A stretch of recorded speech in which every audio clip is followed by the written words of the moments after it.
Hello everyone, मेरा नाम है Kapil and welcome to my YouTube channel आसान है। आज की क्लास में हम बात करने जा रहे हैं मेटाफिजिकल पोएट्री एंड पोएट्स के बारे में। देखिए, मेटाफिजिकल पोएट्स कौन थे? Metaphysical poets were flourished in the end of Elizabethan age and in the beginning of Jacobian as. इस बात को आप ऐसे समझिए कि जिस वक्त एलिजाबेथन एज का एंड हो रहा था और जैकोबियन एज की शुरुआत हो रही थी, उस वक्त कुछ ऐसे पोएट्स थे जो रियलिटी से बिल्कुल बियॉन्ड लिखते थे, यानी जो अनएक्सपेक्टेड चीजों के बारे में लिखते थे। ठीक है, जो हमारे मेन मेटाफिजिकल पोएट्स हैं उनमें नाम है John Donne, George Herbert, Richard Crashaw, Andrew Marvell, Henry Vaughan, Abraham Cowley and Traherne. आज हम इन्हीं मेटाफिजिकल पोएट्स के बारे में डिटेल से स्टडी करने जा रहे हैं। अब देखिए, यहाँ पे हम सबसे पहले समझते हैं कि मेटाफिजिकल वर्ड का मतलब क्या होता है। मेटाफिजिकल वर्ड दो वर्डों से मिलकर बना है, मेटा प्लस फिजिकल। मेटा का मीनिंग होता है बियॉन्ड या अबव, और फिजिकल का मतलब होता है द फिजिकल वर्ल्ड, यानी नेचर, अर्थ और रियलिटी। यानी ऐसे पोएट जो नेचर, अर्थ और रियलिटी से बियॉन्ड लिखते थे, बिल्कुल परे लिखते थे, रियलिटी से इनका कोई मतलब नहीं होता था। ये जो अपनी पोएम्स में लिखते थे, तो इनकी पोएट्री होती थी, उनमें बिल्कुल अनएक्सपेक्टेड चीजें होती थी।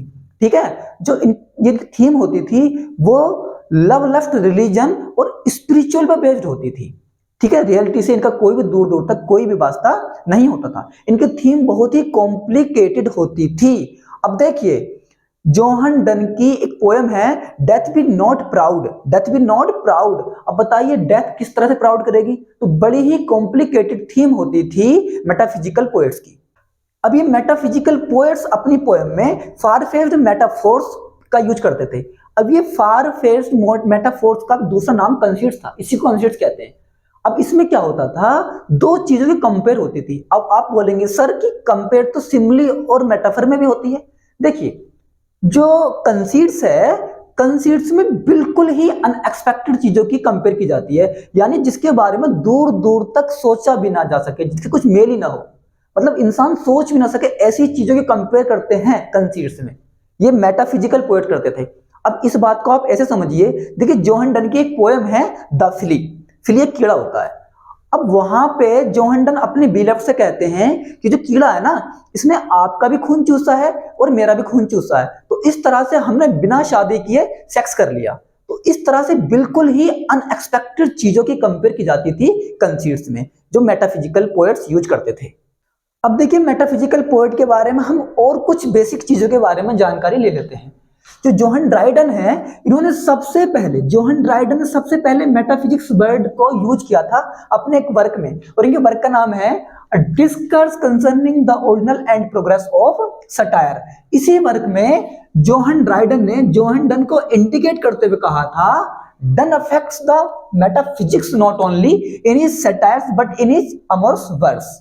ठीक है जी। अब ये तो बात हो गई जोहन ड्राइडन की। जोहन ड्राइडन ने मेटाफिजिक्स टर्म को सबसे पहले यूज किया था, बट फाइनली जो मेटाफिजिकली कंप्लीट वर्ड था, इसको कॉइन आउट किसने किया? इसको कॉइन आउट किया था डॉक्टर सैमुअल जॉनसन ने। डॉक्टर सैमुअल जॉनसन ने मेटाफिजिकल पोएट को कॉइन आउट किया था, कंप्लीट वर्ड को। ये डॉक्टर सैमुअल जॉनसन थे, ये 18th सेंचुरी के थे मेरे भाई, 18th सेंचुरी, यानी ऑगस्टन एज, जो हम अभी नेक्स्ट क्लास में पढ़ेंगे बाद में। अब डॉक्टर सैमुअल जॉनसन ने कॉइन आउट किया था मेटाफिजिकल पोएट टर्म को। इनकी एक फेमस बुक थी life of the most eminent English poets. इसी बुक में इन्होंने मेटाफिजिकल पोएट वर्ड यूज किया था। अब देखिए, ये जो बुक थी सैमुअल जॉनसन साहब की, इसमें ये 52 पोएट की बायोग्राफी लिख रहे थे, 52 पोएट्स।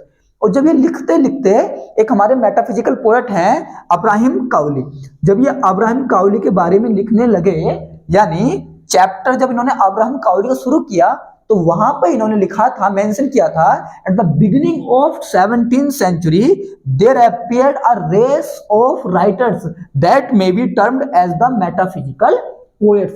मैं आपको बता दूं, यहां पे जो इन्होंने लिखा था डॉक्टर सैमुअल जॉनसन ने, ये निगेटिव वे में कंडेम्ड करते हुए लिखा था। यानी इनका मानना था कि जो मेटाफिजिकल पोएट्स थे, ये सोफ करते थे, दिखावा करते थे, रियलिटी से कोई मतलब नहीं था। इनकी पोएम अच्छी हो खराब हो कोई मैटर नहीं करता, बट इनको ये दिखाना था कि हम कितने पढ़े लिखे हैं, कितने बुद्धिमान हैं।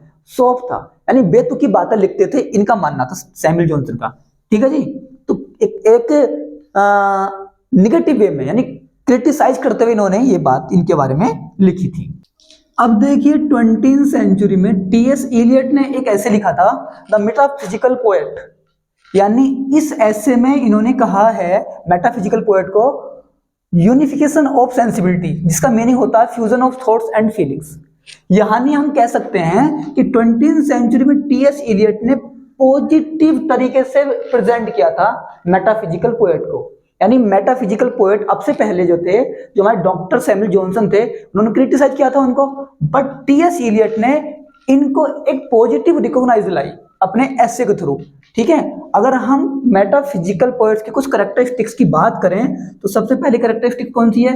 मेटाफिजिकल कंसीट, जो हम पढ़ चुके हैं ना, और यूनिफिकेशन ऑफ सेंसिबिलिटी अभी बात कर चुके हैं।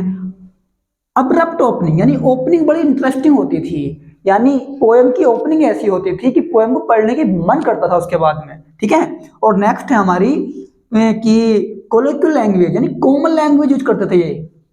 इजी लैंग्वेज, यानी ऐसी लैंग्वेज जिससे रीडर को पढ़ने में इजी हो, वो इजीली अंडरस्टूड होती थी। ठीक है, और प्लेटोनिक लव दिखाया जाता है इसमें, स्पिरिचुअल लव दिखाया जाता था। प्लेटोनिक लव का मतलब है कि स्पिरिचुअल लव, फिजिकल लव नहीं था। विट, एक कैरेक्टरिस्टिक है विट, यानी ये बड़े क्लेवर तरीके से लिखते थे, अपने थॉट्स को बड़े ही क्लेवरली प्रेजेंट करते थे। और नेक्स्ट कैरेक्टरिस्टिक्स है एक बोरोक स्टाइल, यानी ये फिगरेटिव लैंग्वेज बहुत ज्यादा यूज करते थे, सिमिली, मेटाफर, ऑर्थोडॉक्स, तरह तरह के ये फिगर ऑफ स्पीच बहुत ज्यादा यूज किया करते थे। तो ये थी कुछ कैरेक्टरिस्टिक्स मेटाफिजिकल पोएट्स की। दोस्तों बात करते हैं मेटाफिजिकल पोएट्स के कुछ इंपॉर्टेंट वर्क के बारे में। तो सबसे पहले जो सबसे इंपॉर्टेंट हमारे मेटाफिजिकल पोएट हैं वो जोहन डन है। बाकी जितने भी हमारे मेटाफिजिकल पोएट्स हुए हैं उन्होंने जोहन डन को ही फॉलो किया है। तो जोहन डन मेटाफिजिकल पोएट्री के फाउंडर थे, यानी एक्सपोनेंट ऑफ मेटाफिजिकल पोएट्री। तो अगर हम जोहन डन के इंपॉर्टेंट वर्क की बात करें तो सबसे पहले इनका सबसे ज्यादा इंपॉर्टेंट वर्क है बियाथोनेटोस, जो 1608 में आया। ये डिफेंस ऑफ सुसाइड था, यानी यहाँ पे इन्होंने सुसाइड को डिफेंस किया था, यानी होमिसाइड को सपोर्ट किया था, होमिसुसाइड को। सेकंड वर्क है इनका स्यूडोमार्टर, जो 1610 में आया। एंड थर्ड वर्क है इनका इग्नोटियस हिज कॉन्क्लेव, जो 1611 में आया। और ये दोनों वर्क इनके एंटी कैथोलिक थी। दोस्तों मैं यहाँ पे आपको बता दूं, जो हमारे जोहन डन थे वो पहले तो एक कैथोलिक फैमिली में ही इनका जन्म हुआ था, बट बाद में ये प्रोटेस्टेंट बन गए थे, तो इन्होंने ये वर्क लिखे एंटी कैथोलिक दोनों। फोर्थ इनका इंपॉर्टेंट वर्क है जोहन डन का डिवोशन अपॉन इमर्जेंट ओकेजन, जो 1624 में आया, और ये इनका प्रोज वर्क था। और नेक्स्ट इनका इंपॉर्टेंट वर्क है द एनाटॉमी ऑफ वर्ड, जो 1611 में आया। और इनका नेक्स्ट वर्क है of the progress of Saul, जो 1612 में आया। और ये दोनों ही इनकी क्या है, इलेजी है। ठीक है, ये 2 एनिवर्सरी थी इनकी। कुछ फेमस अदर पोएम्स हैं जोहन डन की, the flea, the good morrow, the sunrising, the canonization, to his mistress going to bed, death be not proud, a valediction forbidding mourning, go and catch a falling star, the progress of the soul, batter my heart. देखिए वैसे तो John Donne को इसी एक ही class में cover करना impossible है, तो जोहन डन पे हम अलग से भी क्लास बनाएंगे। ठीक है, हमारे नेक्स्ट इंपोर्टेंट मेटाफिजिकल पोएट है जॉर्ज हर्बर्ट। जॉर्ज हर्बर्ट ने रिलीजियस पोएम लिखी है, इसलिए इनको सेंट ऑफ मेटाफिजिकल स्कूल कहा जाता है। देखिए जॉर्ज हर्बर्ट की जो पोएम थी द टेम्पल नाम के एक पोएट्री कलेक्शन में पब्लिश हुई थी। द टेम्पल 1633 में आया था, और द टेम्पल का सबटाइटल था sacred poems and private ejaculation. अगर हम इंपोर्टेंट पोएम्स की बात करें जॉर्ज हर्बर्ट की तो वो इस प्रकार हैं, Easter Wings, the collar, the pearl, church monuments, a wreath, the altar, the elixir, the affliction first. Next हमारे मेटाफिजिकल पोएट हैं रिचार्ड क्रोसो। जो रिचार्ड क्रोसो थे ये कैथोलिक थे, बट उस वक्त जो रूलर्स थे वो प्रोटेस्टेंट थे, इसलिए रिचार्ड क्रोसो को बड़ी प्रॉब्लम्स आ रही थी अपनी पोएम्स को पब्लिश कराने में। अब रिचार्ड क्रोसो के जो फ्रेंड थे वो जॉर्ज हर्बर्ट थे। जॉर्ज हर्बर्ट ने रिचार्ड क्रोसो की हेल्प की इनकी पोएम्स पब्लिश करवाने में। तो रिचार्ड क्रोसो की पोएम्स जो पब्लिश हुई थी वो पोएट्री कलेक्शन आया था स्टेप टू द टेम्पल। जो 1646 में आया था। इसमें पब्लिश हुई थी रिचर्ड क्रूसो की पोएम्स। ध्यान रहे, जॉर्ज हर्बर्ट की जो पोएम्स पब्लिश हुई थी the temple, and Richard Crusoe की जो पोएम्स पब्लिश हुई थी स्टेप्स टू द टेम्पल, ये बात ध्यान रखना। नेक्स्ट हमारे इंपोर्टेंट मेटाफिजिकल पोएट हैं Andrew marvel.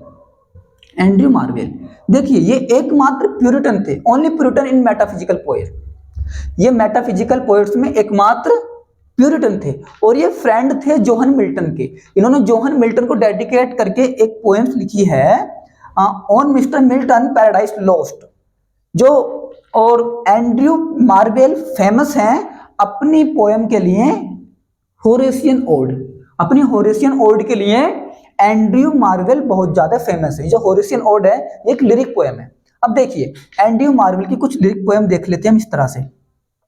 On a drop of dew, the coronet, eyes and tears, Bermudas, young love, and to his coy mistress, the garden, upon Appleton House, the mower song, the unfortunate love, and on mister Milton's Paradise Lost, Flecknoe, the character of Holland, और ये an Horatian ode upon Cromwell's return from Ireland. ये तो important है ना। तो ये थे हमारे एंड्रयू मार्वेल। हमारे नेक्स्ट इंपोर्टेंट मेटाफिजिकल पोएट हैं हेनरी वोगम। इनका एक पोएट्री कलेक्शन आया था 1650 से 1505 तक। अब देखिए इसमें जो इंपोर्टेंट पोएम थी इनकी साइलक्स स्किनटिलेनस, क्रिट्स नेटिविटी, द रिट्रीट। जो ये द रिट्रीट है इसको फोर रनर ऑफ वर्ड्सवर्थ भी कहा जाता है, क्योंकि रिट्रीट में हेनरी वोगम ने डिस्क्राइब किया है चाइल्डहुड के बारे में, चाइल्डहुड के बारे में बताया है इसने, और इसी से इन्फ्लुएंस्ड हो गए वर्ड्सवर्थ ने एक पोएम लिखी थी ऑड इमिटेशन ऑफ इमॉर्टलिटी। ठीक है, अब हम बात करते हैं अब्राहम काउली के बारे में। देखिए जो अब्राहम काउली थे ये फेमस हैं अपने पिंडारिक ओड्स के लिए। अगर हम इनकी इंपोर्टेंट वर्क की बात करें तो पोएटिकल ब्लॉसम्स, लव्स रिडल ये एक प्ले है, द गार्जियन ये भी एक प्ले है, a satire the puritan and the papist. और इन्होंने अब्राहम काउली ने एक इलेजी भी लिखी, एक इलेजी लिखी रिचर्ड क्रूसो के डेथ पर। ठीक है, तो आप ये बात याद रख लेना। हमारे नेक्स्ट मेटाफिजिकल पोएट हैं थॉमस ट्रेहर्ने। जो थॉमस ट्रेहर्ने हैं इनका एक कलेक्शन आया द सेंचुरीज ऑफ मेडिटेशंस, जो 1908 में आया था। और अगर हम इनकी इंपोर्टेंट पोएम्स की बात करें तो the poetical works of Thomas Traherne, बीडी and poems of felicity. And second poem इनकी इंपोर्टेंट रोमन फोर्जरीज जो 1673 में आई, और नेक्स्ट इनकी पोएम है क्रिश्चियन एथिक्स 1675 में आई थी, और a serious and pathetical contemplation of the mercies of God जो 1699 में आया था। अब देखिए कि वर्क के साथ में आपको सभी का डेट भी याद करनी अब जरूरी हो गई है, क्योंकि अभी जिन स्टूडेंट लोगों ने 6 दिसंबर को नेट एग्जाम दिया होगा ना, तो उन्होंने देखा होगा कि क्रोनोलॉजिकली कितने क्वेश्चन आ रहे थे, और इंडियन इंग्लिश भी काफ़ी इंक्लूड हो गई है। तो कुछ सिलेबस चेंज होने वाला है, अपडेट जैसी आएगी हमें पता चल जाएगा, हम भी अपने आप को अपडेट कर लेंगे। बट अपडेट पे ध्यान देते रहो। यहाँ हमारे मेटाफिजिकल पोएट और उनकी पोएट्री समाप्त होती है। जो इंपोर्टेंट जितना था हम एक क्लास में कवर कर सकते थे। ठीक है, अगर आपको क्लास अच्छी लगी हो, आपकी काम की हो, तो भाई चैनल को सब्सक्राइब कर लो। Thank you.